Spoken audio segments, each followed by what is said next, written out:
इस वीडियो को शुरू करने से पहले अपने रूम की दरवाजा और खिड़की अच्छे से लॉक कर दो, क्योंकि ये कहानी इतनी डरावनी है तुम्हारी नींद उड़ जाएगी।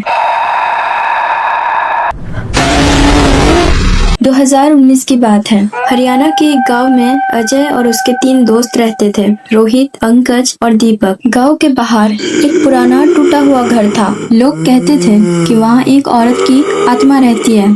कई साल पहले उस घर में सीमा नाम की एक औरत रहती थी। एक रात अचानक उस घर में आग लग गई और उस औरत की उसी घर में जलकर मौत हो गई। तभी से लोग कहते हैं कि उसकी आत्मा उस घर में भटकती है। लेकिन अजय और उसके दोस्तों को ये सब सिर्फ और सिर्फ मनगढ़ंत कहानी लगता था। एक रात उन्होंने तय किया कि चलो उस घर में जाकर देखते हैं सच क्या है। रात के करीब 3 बजे चारों उस पुराने घर के अंदर चले गए। घर के अंदर बहुत अंधेरा था, दीवारें टूटी हुई थी और हर जगह धूल थी।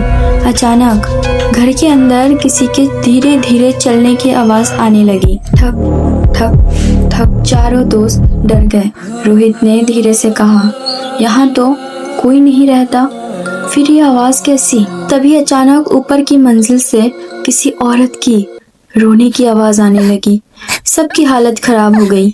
अजय ने हिम्मत करके टॉर्च ऊपर की तरफ की और तभी सीढ़ियों के पास सफेद कपड़ों में एक औरत खड़ी थी। उसके बाल पूरे चेहरे पर थे और उसका शरीर जला हुआ लग रहा था। वो धीरे धीरे उनके तरफ आने लगी और बहुत डरावनी आवाज में बोलने लगी, ये मेरा घर है। इतना सुनते ही चारों दोस्त डर कर भाग गए। अगले दिन उन्होंने गांव वाले को सब बताया। गांव के बुजुर्गों ने कहा, हमने तो पहले ही मना किया था। उस घर में आज भी उस औरत की आत्मा भटकती है और आज भी कोई भी इंसान उस घर में रात बिताने का हिम्मत नहीं करता। तो दोस्तों, ये थी हरियाणा के उस भूतिया घर की डरावनी कहानी।